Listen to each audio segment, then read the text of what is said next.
Okay,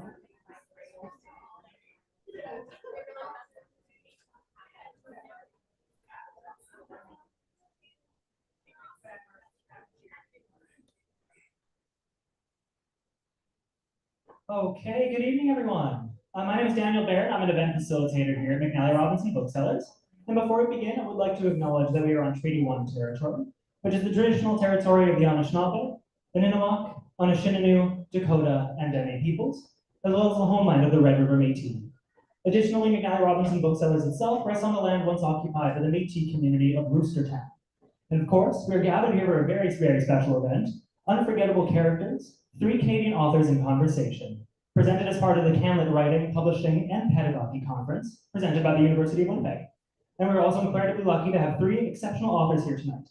That's Alison Gadsby, Hollay Ghadery, and Zilla Jones. Let's give them a round of applause, everybody.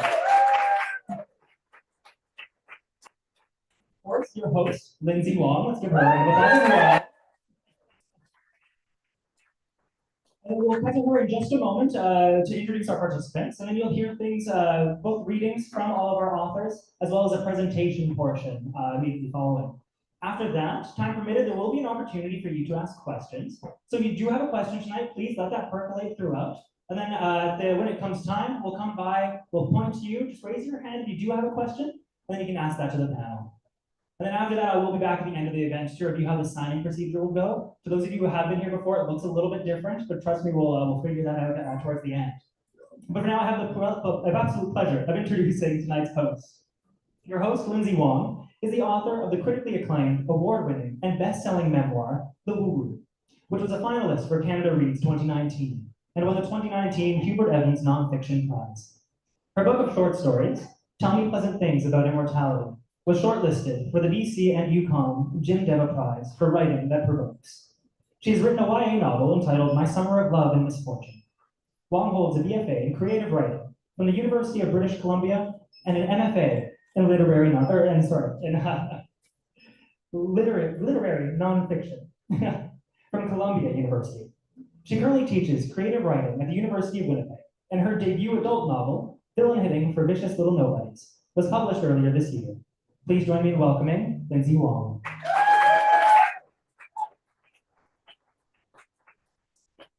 Thank you so much, Daniel, for that amazing opening, and thank you everyone who's just coming. I mean, it's such a hot day. I'll be barbecuing, on the prairies. So you're here, listening to us, listening to literature. So it really does mean a lot. So today I have the most absolute pleasure of introducing 3 very phenomenal writers today. Their work is so complex, so bold, original, and stunning in very distinctive ways. When Hollay first asked me if I wanted to host this event, I was so honored because I knew it was going to be something very special. All events of Hollay are always special. Hollay just brings so much to Canada and the community. And I also want to thank, we should just clap for Hollay. Yeah.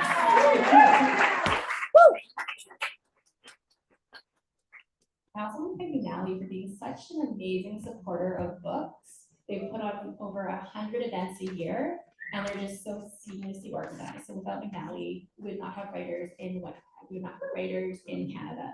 So thank you for that. Canada Council is also an amazing supporter, the Writers Union of Canada, and Hollay told me to also thank her purse, which I think is very generous. So thank you.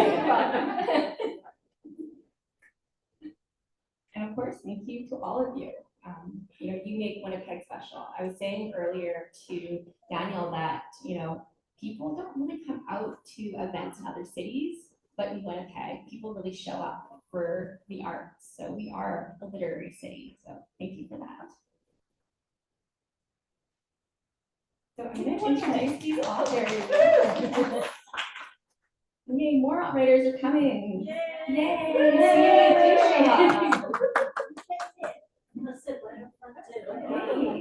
Did you take the bus? No, we were parents. Yes. Oh, I'm jealous. I have a broken child. Yeah, love it. So I'm going to introduce these three amazing authors, and I'm going to ask them to read from their beautiful books. Hollay Ghadery is an Iranian-Canadian multi-genre writer living in Ontario on Anishinaabe land. Views, her memoir of mixed race identity and mental health, published by Grenada Editions 2021, won the 2023 Canadian Book Club Award for Nonfiction Memoir. She is the author of Rebellion Box by Radiant Press 2023 and Little Fantasies, Gordon Hill Press 2024. She's a host on the New Books Network and Howl on CIUT 89.5 FM and is a poet laureate of Scugog Township. Learn more about Hollay at www.hollayghadery.com, and The Raveling of Ooh is her debut novel. So please welcome Hollay.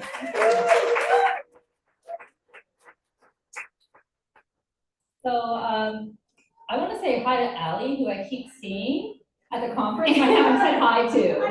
So I have to get that out of the way or it's going to haunt me. So hi, Allie. I'm going to be reading from the first chapter. I'll also read the epilogue just because I like it. But I'm reading from the first chapter because anytime I've tried to do anything different, this is such a bizarre novel. It's just not my thing. So I'm just going to start at the beginning. The epigraph is from Henry James. The increasing seriousness of things, then, that is the great opportunity of jokes. It's not every day a sock puppet visits the maternity ward. Minu and I fly down the hall, the anticipated suite of hospital vinyl absent from under our feet. We are weightless, shoes barely touching the ground. A reflection of Minu's form glides beneath us. Wraith-like, we are darkly mirrored in the freshly waxed floor. And Minu, she stares ahead, unseen. Not seeing me, I mean. As conspicuous as I am to everyone else, my existence is as natural to her as the weight of her tongue in her mouth, or the air filling the lungs in her chest. She doesn't see the nurse who jumps out of her way either, flattening her body to the wall, blue eyes large with shock. I know Minu would rather cut off her arm than look at me. I can feel it. Her hand with a soft palm and short nails, is less of a hand now and more of a fist. Its metacarpal tension curls inside my body. Minu. I try to say her name, but she won't let me open my mouth. Minu, listen to me. Ahead, the elevator doors slide open, and a boy emerges with a bouquet of balloons. He looks at us as we pass, then turns to look again, a smile tickling the corners of his mouth. The boy's full-colored eyes sparkle, registering my absurdity. My static gray skin and yellow pipe cleaner curls bursting wildly from the top of my head. My lolling red felt tongue. My eyes, one round, flat, green, and placed half an inch lower than the left, which is smaller and black. And not flat, but domed like half a gumdrop. Me, a handmade toy perched dumbly on the hands of a frazzled and frizzy-haired middle-aged woman, a woman who would look a lot more put together, even pretty if she put on a little lip gloss and massaging serum into her hair like I suggested. She had been going to meet her grandbaby for the first time, and while the baby wouldn't have cared how she looked, her daughter did. Roya would have cared if she made the effort, and Roya had cared a lot. I see me as the boy must, a crudely made toy. I admit my appearance is more primitive than Minu's later creations, but my simplicity has served me well. Out of all of us, I'm the only one still here. The boy stands under his rainbow balloon umbrella, smiling. He's the last thing I see before the elevator doors close and Minu slams me into the steel panel. Slams me again and again until our bodies vibrate with the force of her pain, our sadness. Because I may be the stuff of stuffing and nonsense, but I can feel as much as Minu. And of course, I'm the reason Roya shouted at us to leave. Leave now and take that thing with you. She called me a thing, but Roya knows my name. She could recognize my face before she recognized her own. She's known it almost as long as she's known Minu, and I don't claim she studied mine with as much devotion. Mothers are gods, first true loves. Minu falls forward, chest heaving. She rests her head beside mine on the panel. The cool shock of steel is calming and her breathing slows. My body relaxes. She rolls her forehead so her eyes meet mine. It's okay, Nina. My voice, which has always been high, is tight now too. I clear my throat and try to relax my pitch. It'll be okay. Let's talk.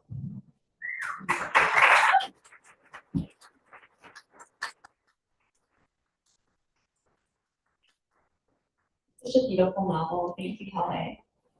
And then our next reader is Zilla Jones from Winnipeg. I first had the absolute pleasure of meeting Zilla during my residency at the University of Manitoba. I think that's the first time I got to read her writing, and I just mean like this writer is truly extraordinary. Your pages were they just moved me and touched me.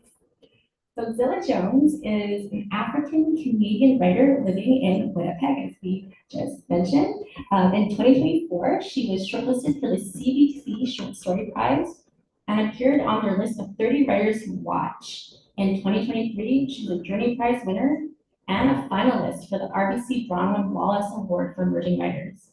Jones has been selected as a winner and finalist in contests by Prairie Fire Room, Malahat Review, Prism International, Free Fall, Ex-Parison, Grain, Subterrane, and Bayou Magazine, which is a lot.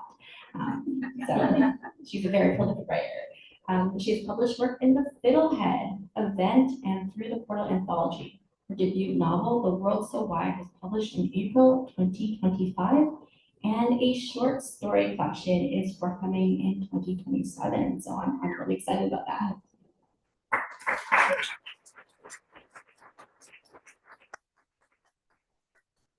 So a lot goes on in this novel, but the section I'm going to read from takes place in New York City in 1977, when my main character is making her debut at the Metropolitan Opera. The trouble had begun as soon as Felicity arrived in New York and learned that Enzo Romano would be conducting. The terrified, vomiting Enzo Romano of Lucerne had been transformed into a suave, international maestro who acted as if he had no memory of their night together and who was a tyrant with his temper. 3 days before, at rehearsal, Felicity had taken an adagio barking as a chance to add some chord ornamentation as her vocal coach suggested. Enzo did not attempt to understand what she was doing. He brought the orchestra to a halt. "Let's have none of that," he said. "Just a slight slowing, but you sing through." "I thought, they don't pay you to think," said Enzo. The chorus snickered, Felicity withered. When the aria began again, she ignored Enzo and made the adagio even slower and more ornate. Enzo rapped his music stand with the baton. "No," he said. "No, no, no, no, no. Again." The third time around, Felicity did not slow at all, but made her voice bored and flat and exaggerated the beat in a peasant-like style. Enzo glared, but did not stop. Felicity knew how she could bring him down a peg. The next day, she called Luigi Bertoli, an opera gossip columnist, and invited him out for a drink. "So, tell me what's going on at the Met," Luigi asked his breathless, nasal voice. "Who's fucking who? Who's not getting along? Who's had a big fight?" "Off the record?" "Always, hun." "Enzo Romano," Felicity said. "I've fucked him before." The column had come out yesterday, and the general manager summoned Felicity to his office before the evening run-through. It was only when she saw him, the newspaper spread out on his desk, that she realized this might not have been a good idea. This was her Met debut. "Miss Alexander." The general manager's eyes were breathtaking and his feet like a wall. He tapped the newspaper. "I am reading disturbing rumors." "About what?" Quite innocent was the only way to go. His stare grew more pointed. "We like games, do we?" "No idea what you're talking about." She forced herself to smile, not to shake. He puffed out his cheeks and pushed the paper aside. "This is your first time here, Miss Alexander. If all goes well, the Metropolitan Opera tends to enjoy long relationships with its principal artists. But if it does not, well." He drew a line across his neck. "You follow the conductor's tempi, or you will not sing. Do you understand?" She knew what she was going to do. There was really no question. She didn't want to sing at the Met again if she was just to be a body, not paid to think, expected to follow some puffed up pretender.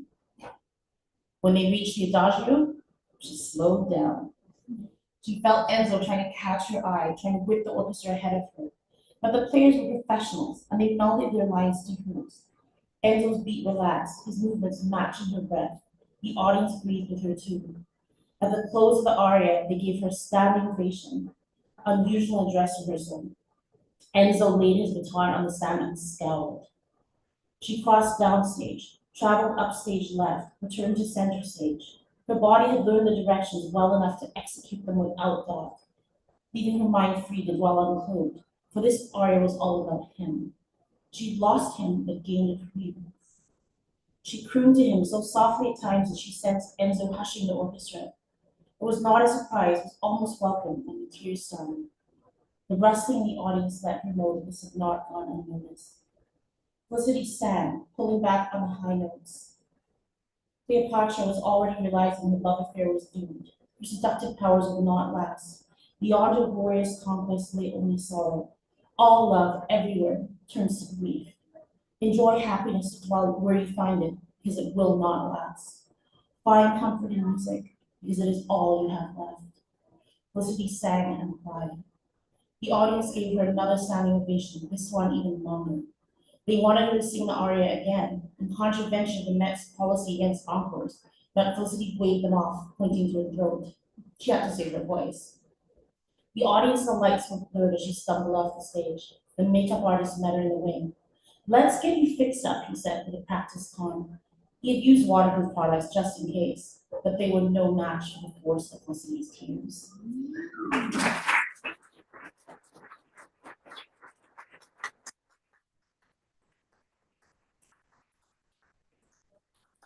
So amazing. It's just so well researched. It's just a sweeping historical saga. It's also a love story, but also really touches on really important themes. And I highly encourage you all to buy it and read it. And we have Alison Gadsby, who writes in Toronto, where she lives in a multi-generational home that includes several dogs. Her writing has appeared in various literary journals, including Blank Spaces, the Thames Review, the Ex-Periton, Blue Lake Review, and more. And she is the founder host of Junction Reads, a prose reading series. I keep seeing all these photos and Instagrams. I'm so jealous.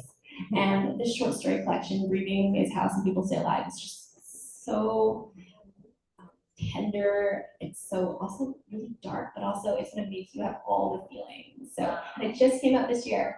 I'd like you to read. Thank you so much. It's so hard because these stories are so dark. So I'm gonna read That's so good. two really fast flash pieces, if that's okay. One that isn't funny and one that I hope makes you laugh. But the first one is All That I Had.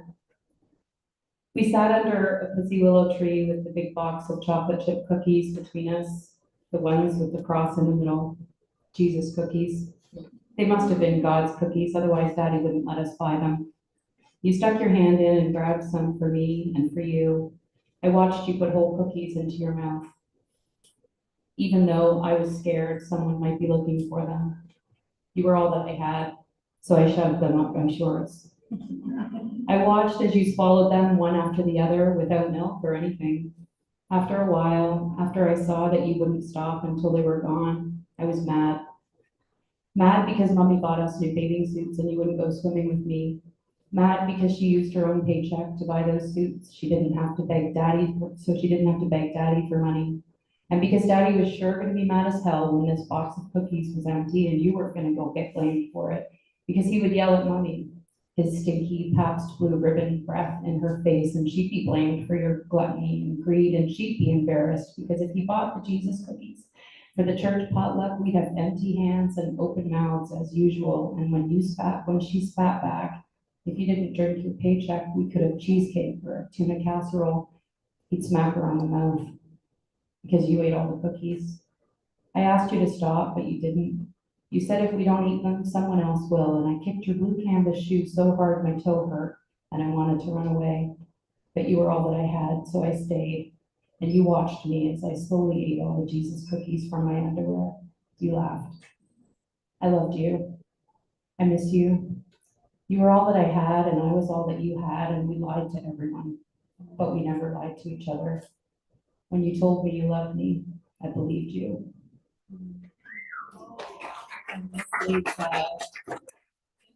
that's gonna make you laugh. It's called Smell. It's an ugly truth, ladies. God did not create men and women to be equals. How is it that men have all the power? Because God gave us the strength. The minister removes his robe and flexes his biceps. God is the real Mr. Universe, and he made me in his image. I came here for the smell, and now my fingertips burn as my nails press back against the underside of the wooden cube. I want to slowly peel them off and watch my fingers bleed. Show the woman to my right her pastor's misogyny made my fingers bleed. There are 3 churches within walking distance of my house. I left this morning for the first time in 3 months with a plan to enter one of them and sit through a service. I needed the church smell.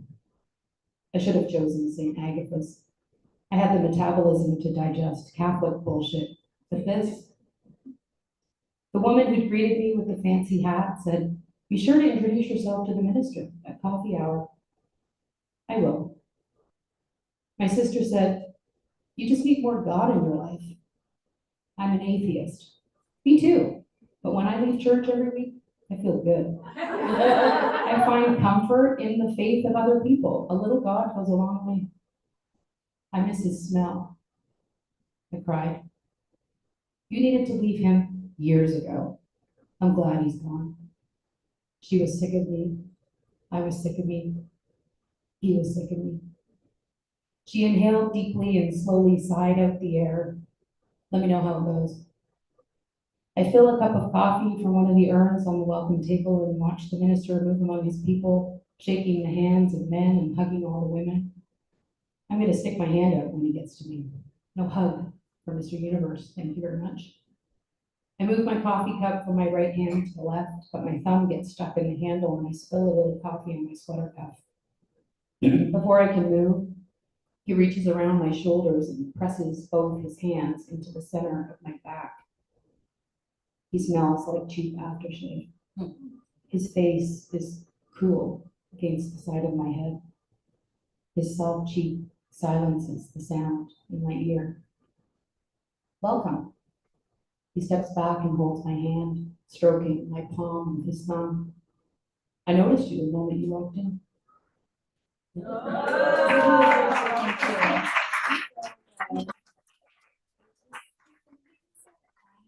And real and emotional when you read your stories. It's just like a slice of life, but even better.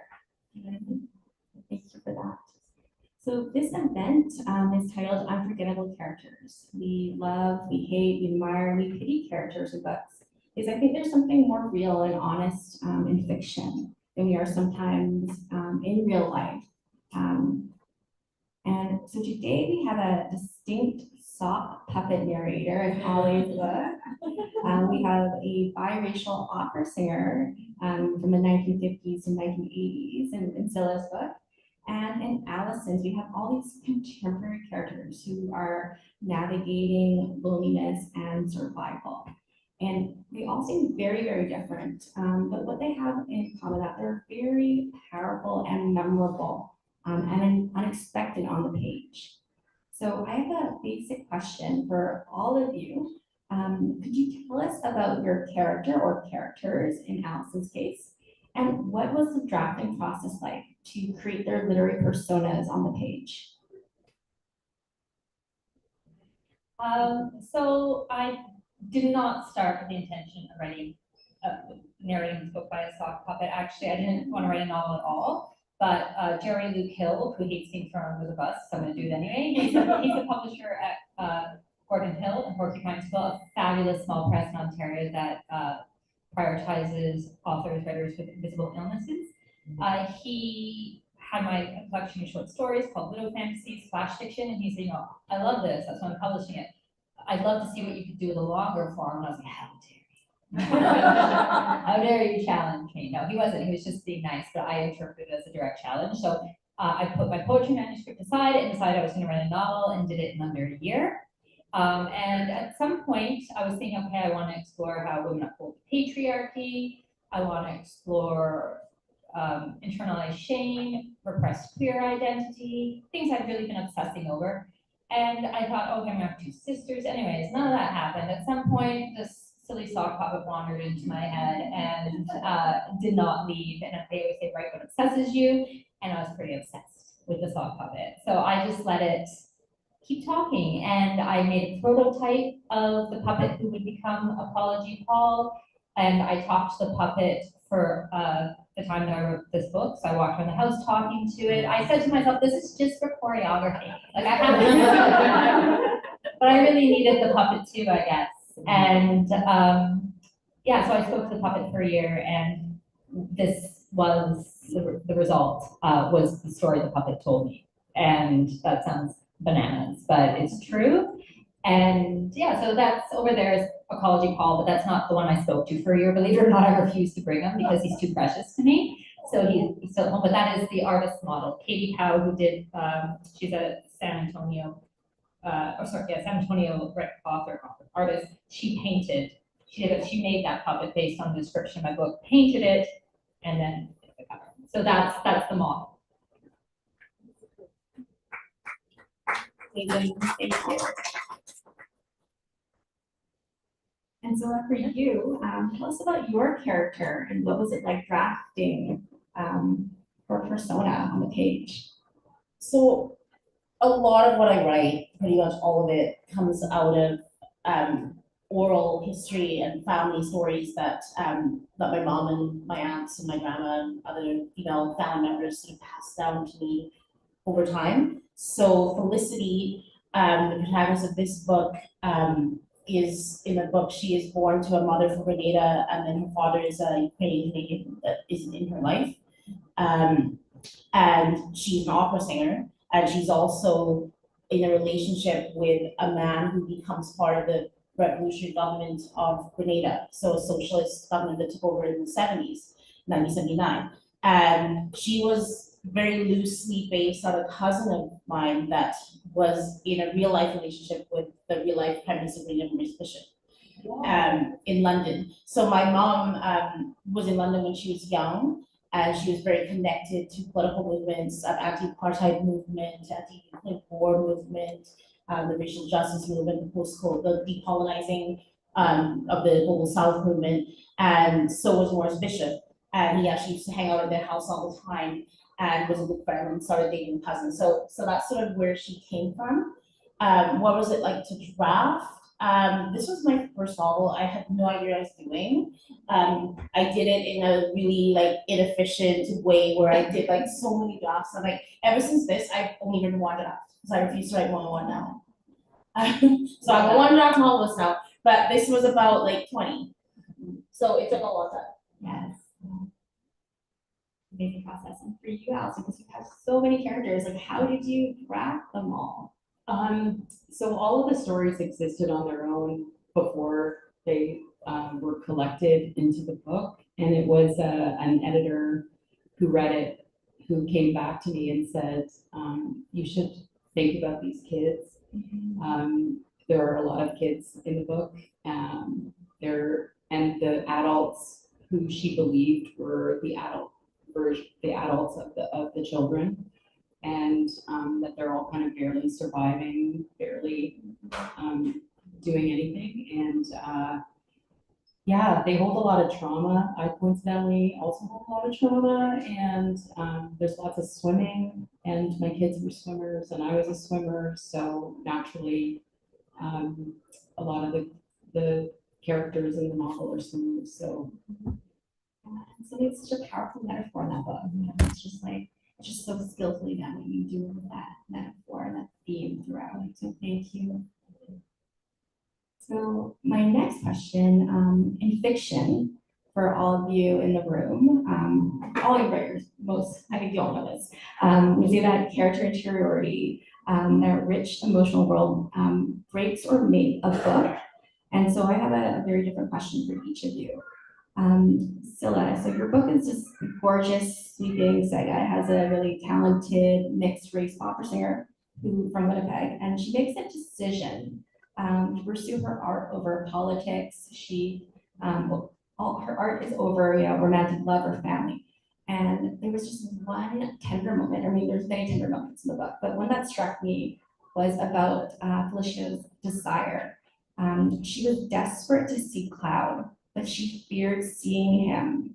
Her skin had retained the memory of him, but her heart had grown knotty with scars. And I just love that line so much. And my question to you is, what was it like to write a character who is so conflicted on both an emotional and physical level? I think that that was intentional, that this character carries worlds within her. I think she's a mixed race woman, so she lives between worlds where she has a Black mother, she's born with a Black mom, she's raised in a Black church, Black community, but she also knows that she has this unknown white side of her, so she's in two worlds there. She is an artist who's also wrestling with politics because she's surrounded by people who are so political, and she's always made to feel that she has to choose art or revolution, so she's got that decision. She's torn between home and diaspora. So at one point in the book, she says home is the place you are not, because you're always longing for the place that you're not in, which is something that I grew up with. So it's very much based on that. So she's just a person that is always a contradiction. You know, she wants to excel, but she does self-sabotaging stuff like I read about, right? And she just has these binaries in her, and I think that's just very real, because I think as human beings that we live between these different ideals and don't always live up to what we maybe say we do. And so she's just a human. And she really comes across that on the page, right? We really see her as a full person. Thank you. And Alison, as I mentioned before, her collection is just so breathtaking. It's real. It's emotionally gut-breaking. In a way, I guess that makes it really hard to breathe for the reader when we're reading, and I mean that in the best possible way. In the story, the beginning of Sadness, there's a woman who can actually recycle time, which I think is just a brilliant idea. And one of the characters says to her sister, "There's nothing more annoying than humans who hope." And that really made me laugh. And even though I know I should be laughing, but it did make me laugh. So can you elaborate on this construct of hope as a motif in your characters' lives? I think that it comes from just that, like the idea that hope is a thing that we carry as a, you know, like if it's a flotation device, it's one that has a slow leak. You kind of have to hope that it, you know, gets you to shore before you drown, or it exists inside another human being that you know, put your hope in another human being, and that in and of itself is fallible and relies on so many conditions for its existence. And so I think that hope is, I mean, I hate to say that it's a fallacy, but it's something that we give to people, and we think it's a gift, but it's really not. It's kind of this thing that is unreliable. And so that's, yeah. And I think that's what makes these characters so compelling, right? Because they're so aware of that hope. But then at the same time, you know, a book without hope is not a book at all, as they say, right? Right? They always want something for characters. And for Hollay, so your book is just so brilliantly framed to the point of view of a very unconventional narrator, like a sock puppet. I think it's just a genius idea. And this sock puppet, it allows the reader to understand the main character, Minu. Ecology Paul, the sock puppet, offers a lot of rich interiority. And he says, "True, I would say repeating the same script as last time, but you were the one who broke off contact with her." And I think he's talking about the mother. If someone should reach out, it should be you. I would say this to even I, who was created specifically to give voice to the things Minu didn't speak the truth. And I'm wondering if you might expand on the idea of who is permitted to tell the truth in fiction, and why a character who is created for such a purpose feels that they can't or shouldn't. Great question. In fiction, I don't think anyone can tell the truth. I mean, does anybody ever tell the truth? All we're doing is, even sometimes when I tell a story, depending on who I'm telling it to, I'm changing it, but both are true. Those stories are absolutely true. So I don't think you can like have a capital T truth in fiction. One thing that I wanted the unraveling of food to do is like hold space for many different truths, sometimes opposing truths, but equal truths. One's not a greater truth than the other. And Apology Paul feels like the most reliable narrator of any possible story. I mean, puppets are used. I mean, it's not really this. I even think of like Wilson in Castaway, like talking, like even that, it's not quite a puppet, but anytime you can animate something and through animation remove the shame, which is kind of the answer to the question of why, it's like shame is such a useless emotion. And it's such a terrible emotion. And it's such a terrible thing to put on other people. And Minu's creation of Apology Paul is the result of years and years and years of shame. And the reason EP, who I actually dedicated the book to, so it's a weird thing to do. I've dedicated other books to my family. They can sit this one. But EP is, you know, he's not a she, it's just the puppet. Can't tell the truth about everything because that's how far repression goes.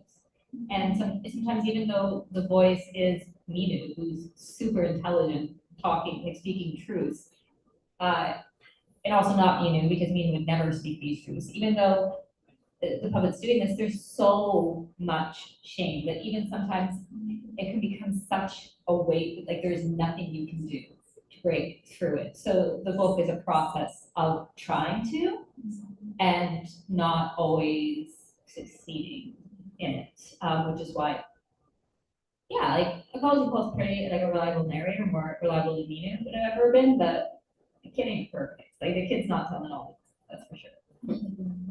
So interesting. I mean, it's almost like, you know, like a puppet, and maybe like Punch and Judy, right? They can say things that real people can't say, right? And so that a vehicle just drives the whole narrative, and it's just like a really brilliant way of structuring it. Yeah, I mean, it's not actually like super original. It's like in the Victorian times, puppets were used to talk about things you couldn't talk about all the time. But a soft puppet.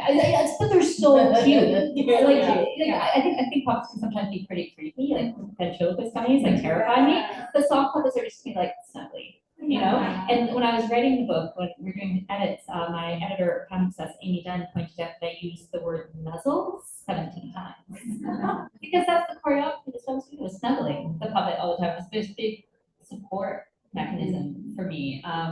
But like, of course, this is not my life. I did not get pregnant when I was 14, as far as I know.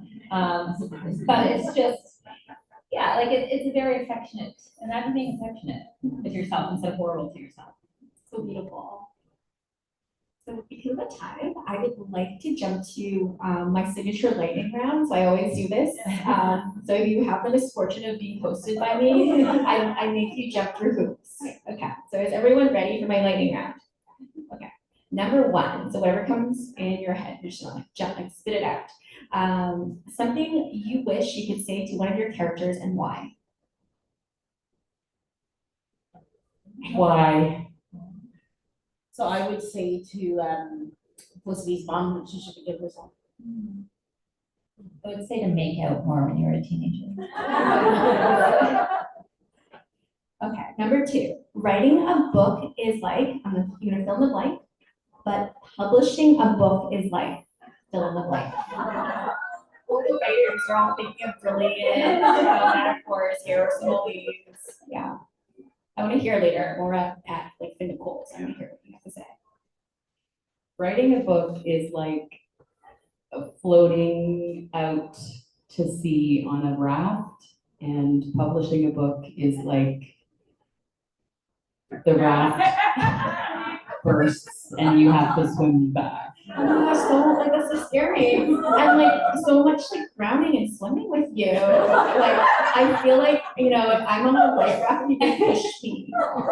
Like yeah. Writing a book is where someone throws this book in the garbage can, and publishing a book is the dumpster fire. Ah, that's a good one. Stressful, like you gotta play now.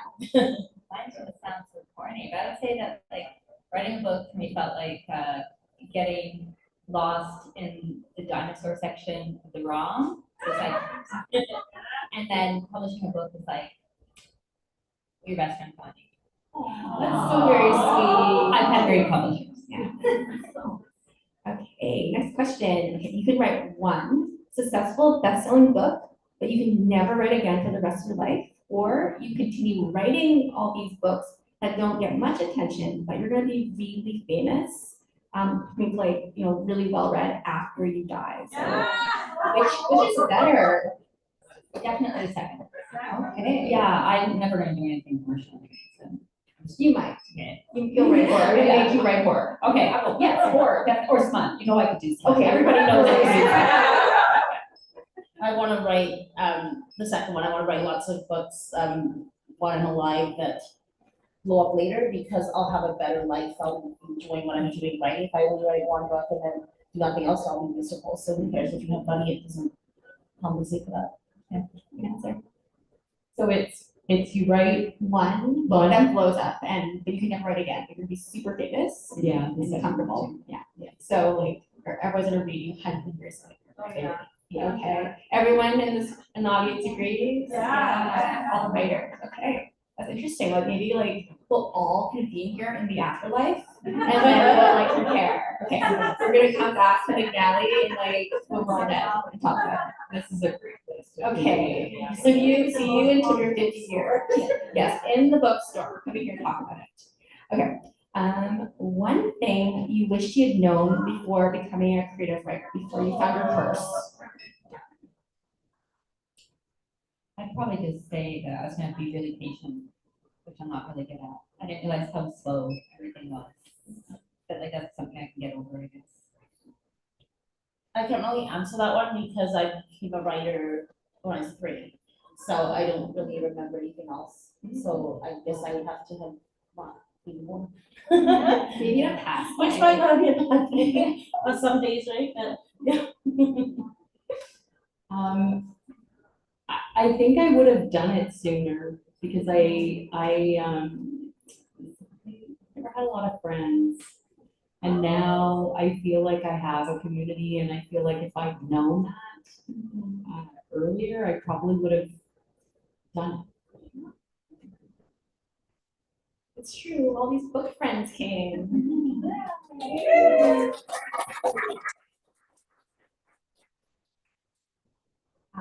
Because of time, I always have to know this question because I'm so compulsive about this. So how would you, as a writer, commit the perfect murder and get away with it? I need to know because otherwise we can't be friends. Like, are you aware of this? I think we go swimming. I know. Sorry, I'm really, I know, I'm sorry. I'm a really strong swimmer, and so if I found even like a hint of you're not being a strong swimmer, I'd say, let's go swimming. It's easy, anybody can do it. Okay, so now we know. Okay. She bites you swimming, you're never coming back. I think if I was gonna murder someone, I would murder them in a book. And this might sound stupid, but I wouldn't like murder their life. Like I think it would be worse to like murder their hope, murder their dreams, murder like something that they love. I leave them alive but with nothing, which is basically murder but worse. That's terrifying. Let's not anger Zilla. I think I would just make them go on a road trip with my teenagers. So they would just like implode. Yeah. Is that it? They're brutal. The teenagers just produce me puddles all the time. Yeah, they're awful. Yeah. I love them. Should I ask them one more? Yeah. Yes? Okay, because we will go to 7:50. I'm gonna turn over questions from you. Okay. Plot or character and why? I know it's hard. Not at all. I have no idea how to plot character. Yeah, I plot mean nothing to me. Is the audience nodding? Yeah. Really? Yeah. Anyone wants a plot? I want. You want. I mean, I have to deal with plot, like, I got forced into doing a plot map, but it's character all the time, character driven, definitely. I think you need both, but I think the character gives you the plot, so I would start with the character, and that will lead the way to the plot. I am shit at plot, so characters. Interesting. Yeah, I like my plot. I love plot. Yeah, I love to scheme. Yeah. That's what I do, right? That's like I have these like spreadsheets of resentment, right? I know, I love my Excel spreadsheet. I know, like I make you make triangles. Oh, you have to teach me later. Genius. Okay. So we have a lot to talk about. All right, so it's 7:50, so I'm gonna turn it over to questions from the audience. I don't know if Danielle has a mic that he might run over. That's your mic. Whole time. Yeah, that's he's like your magic. He was there. doing calisthenics. Yeah. Yes. Okay, so first question, anyone has a question? I'm just on there. Yeah. Okay, I want to know Lindsay's answer to the perfect murder.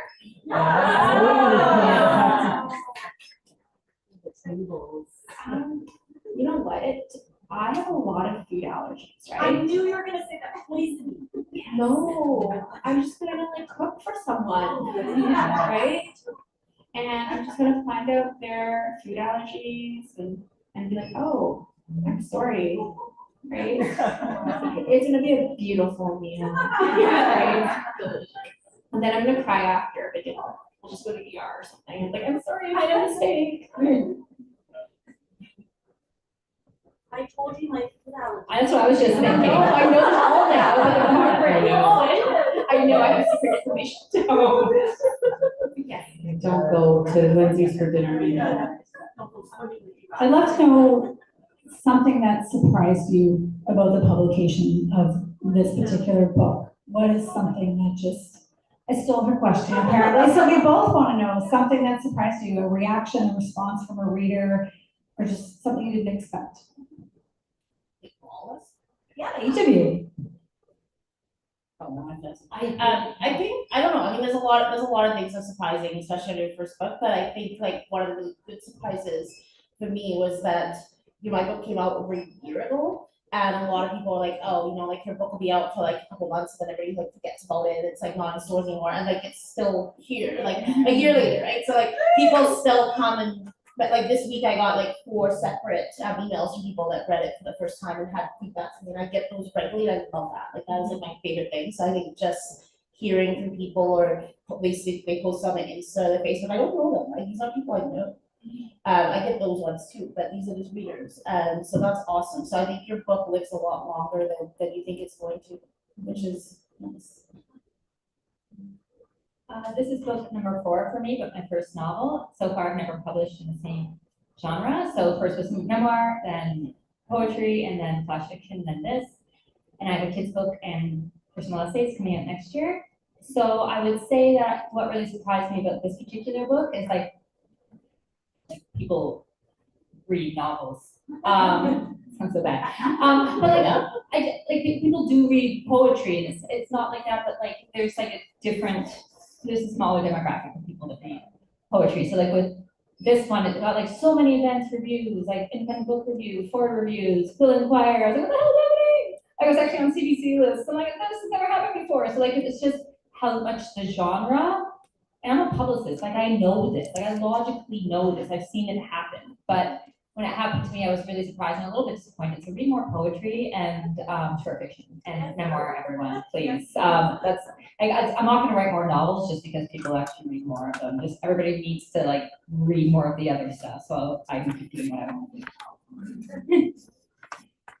To be honest, I didn't think I would be this scared, and that sounds silly, but I've known a lot of you for so long, and I've read your books and talked to you about books, and like the excitement when I found out it was going to be published, I was like, oh man, it's going to be amazing. I think I texted Hollay like the next day, like, yeah, it surprised me how scary it is.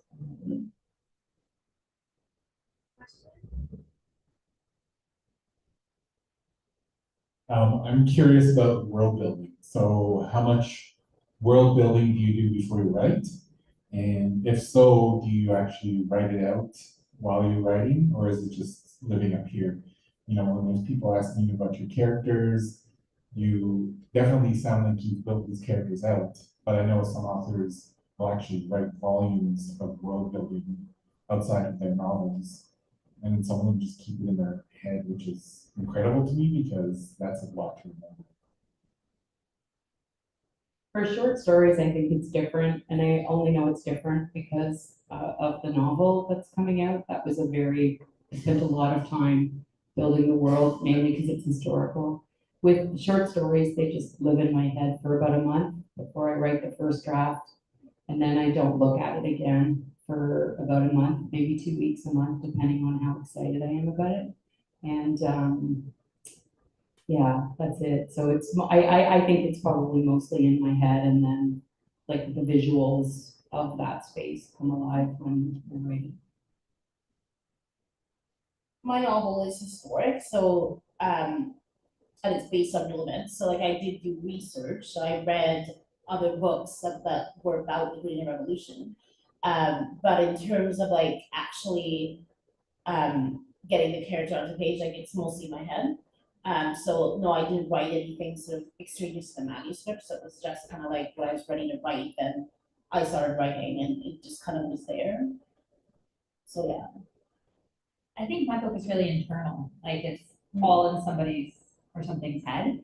So I would think it's like a standing in the middle of a dense fog, and then slowly starts lifting, and then you start to like, what's around me? And then I'm just taking note of everything that's around me. So like there wasn't too much world building. I just like used houses I've been to, places I've lived in Toronto, basically, or in the outskirts of Toronto. So it was just, I mean, I think it was like the laziest possible way for me to deal with it. Which, you know, maybe I'll do something else later, but this was all just like anything from like here to there is what I'm building, nothing else matters. So I didn't do a lot of it, but I do admire writers who do, like Peter S. Beagle, who wrote The Last Unicorn. I've read so many of Peter's, like, oh my, like just face melting world building. And I'm in awe. And just for the record, I want everyone to know I did ask him to be on my show, and his lawyer contacted me, so to tell me to stop. So I'm still gonna work on it. She's very polite, but I don't think I should be contacting Peter anymore. I love the fog, and like. Yeah. Sorry, I'm sorry you had that experience with Peter S. Beagle. He's a very lovely guy, and he's also, yeah. Anyways, I'm always curious about how you differentiate your characters, even if they may be very similar or have overlapping voices. I was also thinking about how sock puppets is like kind of like internet slang for alternate accounts that trolls might make to pretend that there are more people who share their view, which feels kind of like the paranoid version of character creation. It's like, anyways, yeah, but how do you differentiate or at least conceive of your characters as separate? Yeah. I do want to like just, I know I'm harping on Peter S. Beagle right now, but I do want to say that his Laura and I had many back and forths where we talked about his books, and she was really, really nice. I think she was just like, you can talk to me. Peter's been through enough. If you know Peter S. Beagle lore, he's been through enough. So in this case, there's no difference between my characters. The book is entirely narrated by the sock puppet, so you do not hear from Minu directly at any point. She doesn't say anything directly the entire book. Other people talk to Ecology Paul, and Ecology Paul sometimes responds, but it's only the sock puppet talking. And I didn't really, it's kind of like you read Rebecca and you're like, wow, this character, the main character has no name, but it's something you don't realize till halfway through, and that's kind of how writing it was. Or reading Jade Wallace's Anomia, which is another fantasy book that has no gendered pronouns in the entire book. And the only time they are used is to refer to multiple people. And so it makes you reflect on the stock we put in, like somebody's sex, assigned sex at birth. And so, but it's not like I didn't even realize it until I was mostly through the book. Because so with this, it was kind of like a test to myself. If I could do this without having me say anything directly. The whole book, which is of course like a sign of her repression, that she wouldn't speak directly at any point, but she's speaking the entire time because it's the puppet. But I mean, if you're whimsical like me, I see them as two completely separate people, but I have other people who see them as the same person, or a little bit of both. But like I am prone to intense bouts of fanciful whimsy, so I definitely see them. So for me, it was just there's only one voice. I was again really lazy way to do it, I guess. And I guess I'm kind of the opposite in a way because this novel has lots of characters. Felicity is the main one, and it's told through her voice all the way through. But you do get to know a lot of other people, revolutionaries, artists, not very nice men, her mom, her family. And I think that what kind of differentiates people in my novel is their relationships with each other, right? So how they interact with each other and how they speak to each other shows who they are. And you know, like her mom is very religious, so she has a particular way of presenting herself that is, you know, consistent with a church lady. Felicity is not a church lady, right? So she lives her life very differently. So just the way that they interact with each other, I think, shows you that. My characters are all, although they're not autobiographical, many of them exist in a time, place, and era that coincides with my life. Some of your characters aren't even alive. That's true. There's quite a few humanoids in there. Oh, yeah.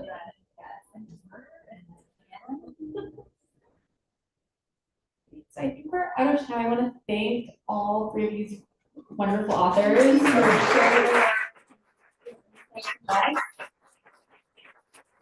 Thank you, Julie. And thank you so much to Daniel and Natalie for hosting us. They always do such terrific events. Buy their book, get them signed, and then you can line up over there and pay for them. I believe that's how it works. But and also before we do that as well, yes, Hollay has an amazing activity set up. So my suggestion, especially if you are coming, you're part of the conference, you're going to play with pools with us. We all make our sock puppets in our own, you know, likeness. We call them, you know, whoever we want, our alter egos, or maybe our pen names, like in the future. And we bring them over to the pub, right? And then we can also bring them to the conference tomorrow, like a little, you know, little security blanket puppet, right? I really. Mine's gonna have 3 eyes. I'm so excited. Yeah, like you will become more attached to it. My kids started making me put it away when company came over. So get ready to mortify your loved ones. It's gonna be so exciting. Okay, so buy their books, make sock puppets, and we're gonna see you over there. All right. Thank you, everyone. Yes, thank you again so much, everybody. Moving on to the signing portion. Yes, just like that. It's a little bit different today. I'm going to quickly move all of my stuff over here and then set up a nice line for the signing to proceed. Thank you again for being here, both in person and online. Let's give a big thank you again. A round of applause to all of our panelists and our hosts for graciously being here tonight. Thank you all. Have a lovely night.